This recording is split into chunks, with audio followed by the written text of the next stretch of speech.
The call came in at 11:47 on a Tuesday night, and Interpol's entire Vienna field office went dark before anyone could scramble a response team. Director Halvard Munk sat at the head of the crisis table, with his hands flat on the glass surface and his jaw locked so tight his dentist would have wept. Around him, 12 of the most highly trained intelligence analysts in Central Europe stared at their laptops like they'd all simultaneously forgotten how to read. The feed from the Austrian Federal Ministry of Finance had gone offline. The encryption keys for the Trilateral Trade Summit, 3 years of negotiation between the EU, the United Arab Emirates, and the newly reforming Eastern Bloc coalition, had been compromised, not stolen, not leaked, actively dismantled, thread by thread, by someone who understood the architecture of the system better than the people who built it. And their lead cryptographer was in surgery in Innsbruck with a ruptured appendix. "Get me Brennan," Halvard said. "Get me Fischer. Get me anyone." His deputy, a sharp-faced man named Aldous, didn't look up from his screen. "Brennan is on paternity leave in Cork. Fischer is unreachable. His phone's been off since Sunday. We've got calls into Brussels and The Hague, but it's midnight and the summit opens in." He checked his watch. 9 hours. The room had the particular smell of crisis, burned coffee and cold sweat and the faint electrical bite of too many overworked machines. Halvard pushed back from the table and walked to the window. Outside, Vienna glittered in the rain, indifferent and gorgeous, cobblestones slick and gold under the street lamps. He had given 31 years to this organization. He had survived 3 administrations, 2 restructurings, and 1 assassination attempt that he never talked about. He had never, not once, walked into a summit without a secure communications channel. The door opened behind him. Everyone looked up. The woman who stepped into the room was not who any of them expected. She was short and round, with the kind of figure that filled a doorframe comfortably. Broad shoulders, wide hips, thick arms crossed over a chest that strained slightly against a burgundy cardigan that had seen better days. Her dark hair was pulled up into a bun that had started the day neat, and then given up somewhere around hour 6. She was carrying a laminated visitor's badge in one hand and a paper bag from a sandwich shop 2 blocks away in the other, because apparently someone on the overnight staff had ordered a club sandwich and forgotten about it when the crisis broke. Her name was Ottoline Voss, and she'd been trying to leave the building for 40 minutes. Sorry. She held up the badge. "They told me I had to come back up here to get my transit card validated because the system was locked and I couldn't get through the lobby and I just..." She stopped, looked at the screens, looked at the men in their expensive suits, staring at her like she'd materialized from thin air. "This is a bad time," "Yes," Aldous said flatly.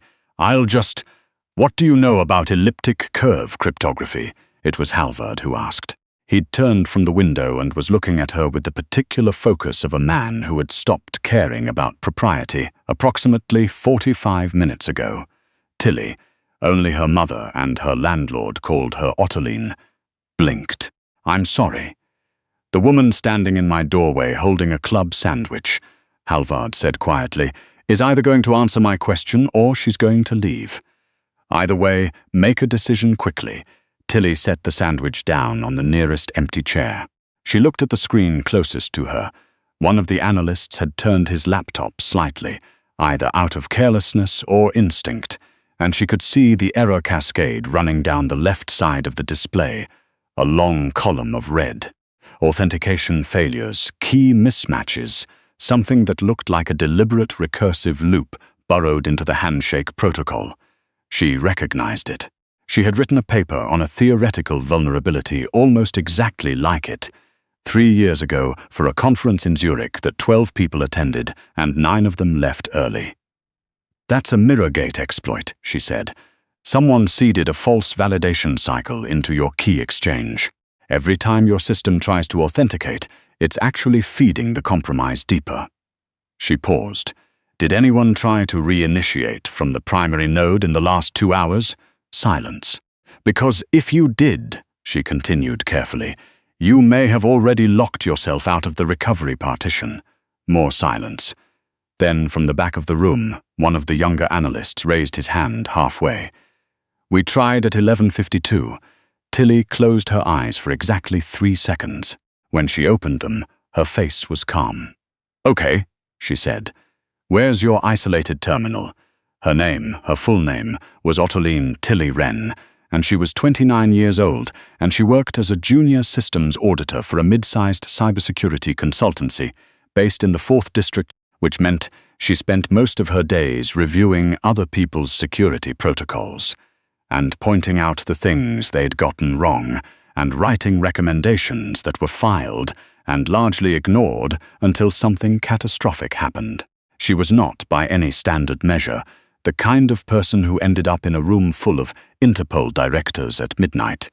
She had grown up in a small town outside Graz, the youngest of 4 siblings, the only one who'd rather stay inside with a library book than play anything involving running. Her mother had called her her little scholar. Her older brothers had called her other things, less kind.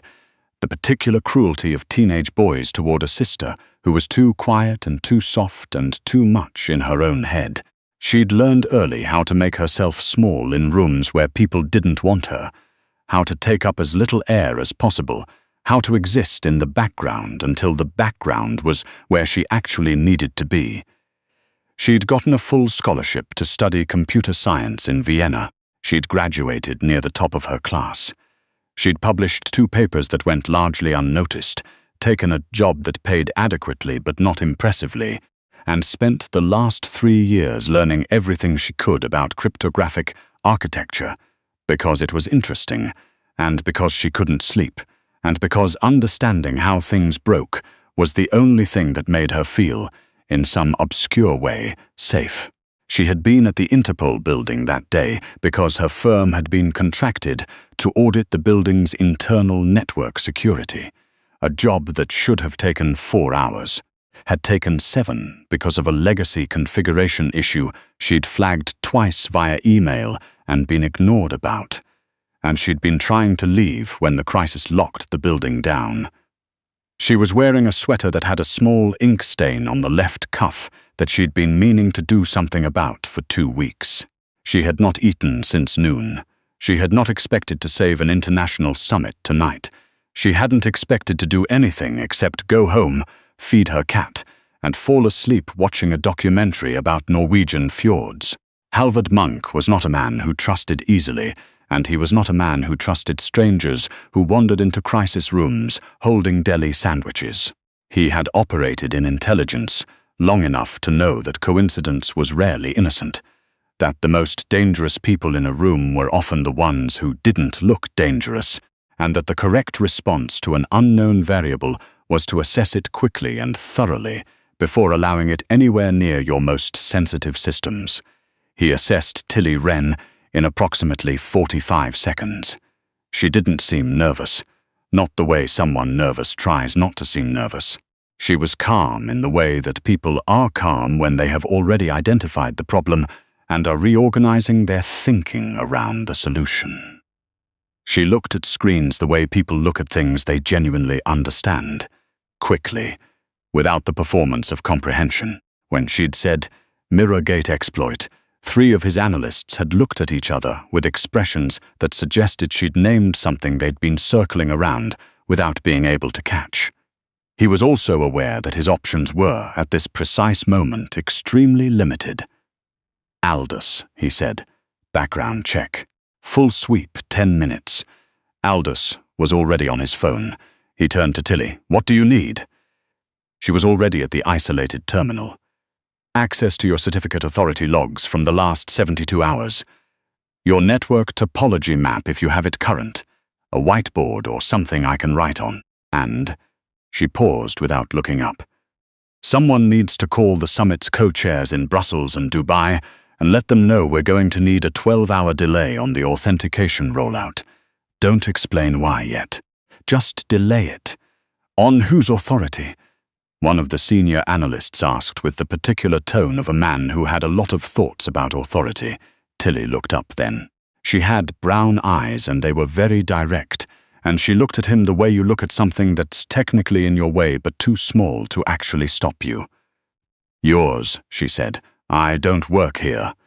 The first thing she found was the seeding point. It was elegant, in the way that truly malicious things often are. A single corrupted certificate, embedded in the handshake layer with the patience of someone who had waited months for the right moment to activate it. Not brute force. Not some teenager in a basement. This was architectural. This was someone who had studied the system the way Tilly had studied systems, with love and with precision, and with the specific goal of finding the one thing that no one else would think to check. She explained this to Halvard, and to Aldous, and to the senior analyst whose name was Werner, and who had stopped being skeptical approximately 30 minutes in, which was about when Tilly had isolated the recursive loop and stopped its propagation in real time. "The exploit is dormant now," she said, at roughly 1:30 in the morning, "but dormant isn't dead. You've got a corrupted certificate chain that reaches back to your secondary authentication server, and that needs to be pulled and rebuilt from a clean route before you can trust your communications channel." "How long?" Halvard asked.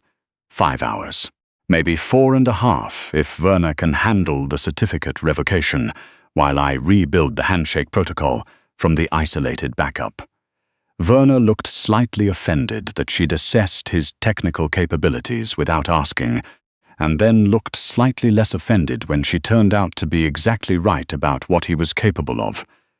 "The summit opens at 9, Halvard said. "I know." She was already typing. "I've done it before." He looked at her.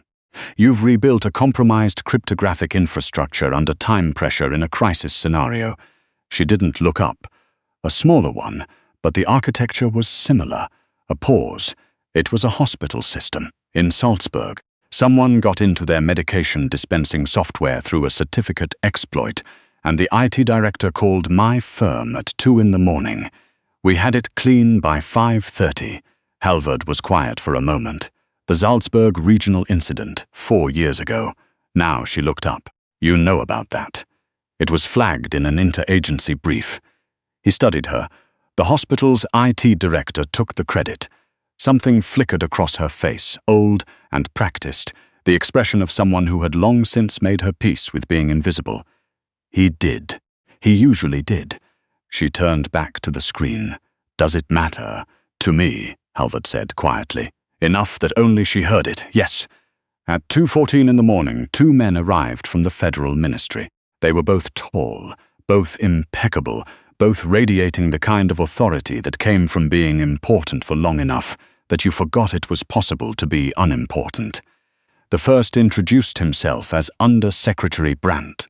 The second didn't introduce himself at all, which meant he was either very senior or very covert, and the way Halvard's spine went carefully straight when he walked in suggested the latter. Under-Secretary Brandt looked around the room with the expression of a man taking inventory of everything he'd been told not to worry about. His gaze landed on Tilly. Paused. "Who is this?" he asked. "Our systems specialist," Halvard said, which was technically true in the way that all the most useful statements are technically true. "From which department?" Halvard looked at him with the particular blank courtesy of an intelligence director who has chosen not to answer a question. "She's handling the recovery." Brandt walked to the terminal where Tilly was working and stood behind her in the way men sometimes stand behind women at computers, slightly too close, radiating polite condescension like a space heater. He looked at the screen. He clearly understood approximately none of it. "Is this going to be fixed in time?" he asked her, addressing the top of her head. Tilly did not stop typing. "Probably," she said, "if people stop interrupting me." There was a short, charged silence. Werner, from across the room, turned away to hide what may or may not have been a smile. Brandt straightened. He had the look of a man deciding whether to be offended, and then deciding against it because she was apparently the only person who could fix the thing that needed fixing, which was a position he visibly found annoying. "The summit cannot be delayed," he said, to the room in general. "It's already been delayed by 12 hours, Halvard told him. "We're working within that window," On whose authority? Mine. Halvard said it simply. And if you'd like to discuss the authorization chain, I'm happy to do that in a different room while she continues working. Brandt left for a different room. The unnamed second man stayed and stood quietly near the door and watched Tilly work with an expression that was harder to read. Not contemptuous, not impressed, simply attentive in the way of someone filing information away. Tilly ignored him. She had spent a significant portion of her life being watched with unreadable expressions by men who thought they were evaluating her, and she had learned that the correct response was to be so good at what she did that evaluation became irrelevant. She kept typing. At 4:07, there was a complication. The certificate chain she was rebuilding hit an anomaly in the secondary server, a second, smaller exploit, nested inside the first like a set of contaminated Matryoshka dolls. Someone had not only corrupted the primary authentication layer, they had anticipated a recovery attempt and built a trap into it. If she'd proceeded without catching it, she would have initiated a clean rebuild that would have quietly sealed the primary exploit while leaving a backdoor active, a backdoor the original attacker could have walked through 24 hours later, after the summit, after everyone had relaxed. She caught it because she had been looking for it. She had been looking for it because 3 years ago, reading about a financial sector hack out of Geneva, she had read about exactly this technique, the double-layer exploit, the nested trap, and she had thought, the way she always thought about these things, how would I stop this? She leaned back from the terminal and rubbed her eyes. There's a second layer, she said. Halvard came to stand beside her. He'd removed his jacket sometime around 2:30, and his sleeves were rolled up, and he looked significantly more human than he had at midnight. He looked at the screen. She walked him through it, not because he could follow the technical specifics, but because she had found, over years, that explaining a problem out loud helped her solve it faster. And she had also found that Halvard Munk was a better listener than most people who outranked her had ever been. He didn't interrupt. He didn't ask unnecessary questions. He just listened with his arms crossed and his eyes on the screen, and when she finished, he said, "What do you need?" "Another 2 hours," she said, "and someone to order more coffee. Done."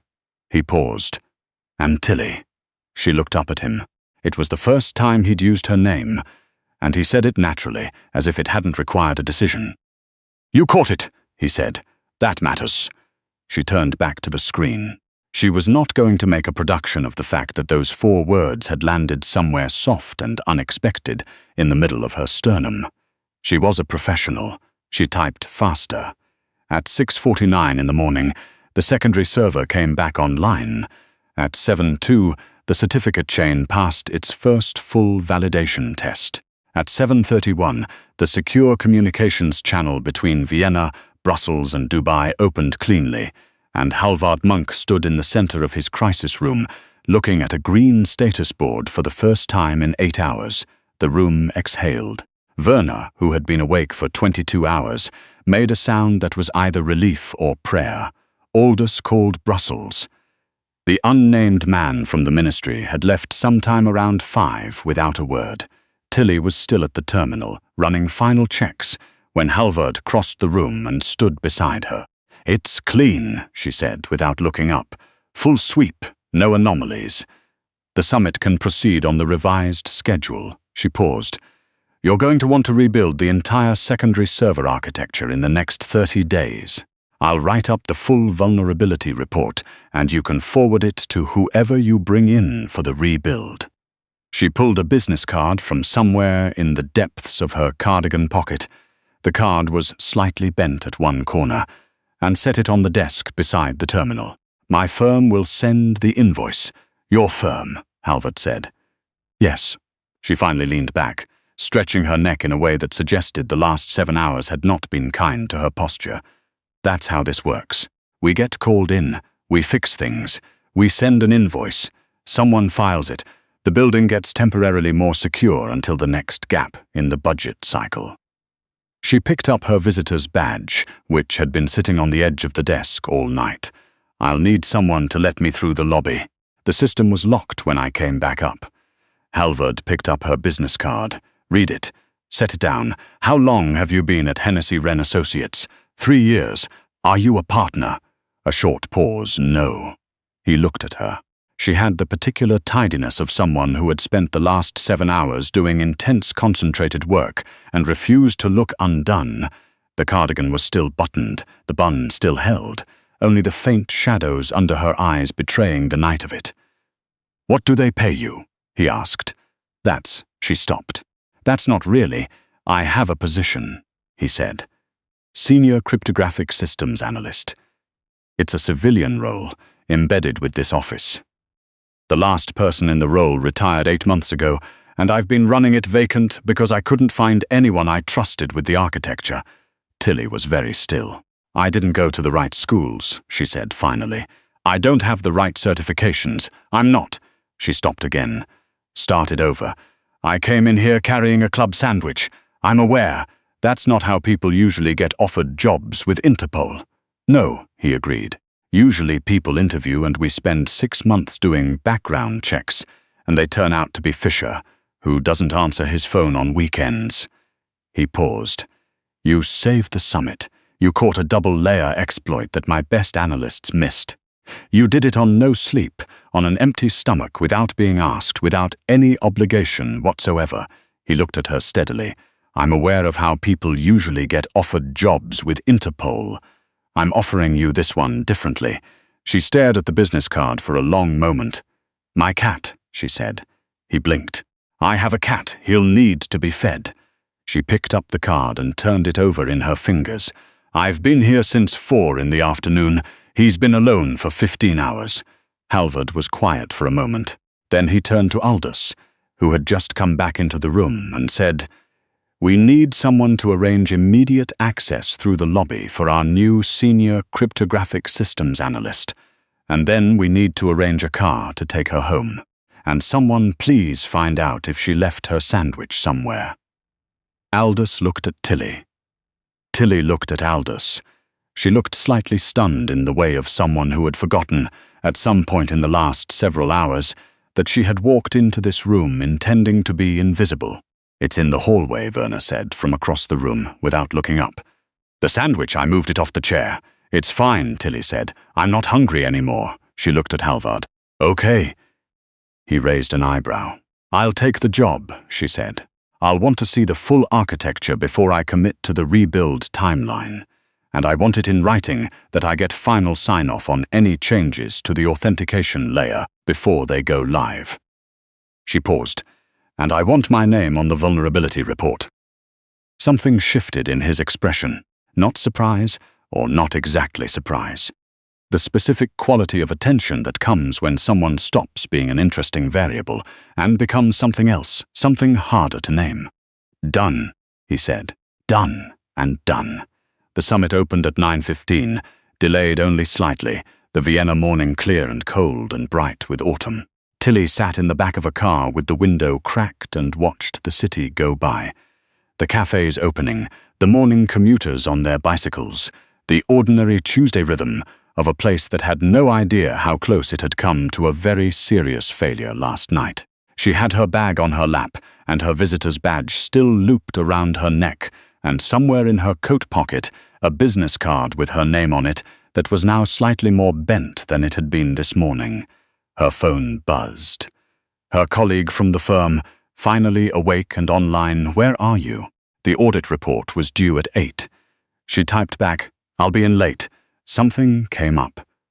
She put the phone away and looked out the window.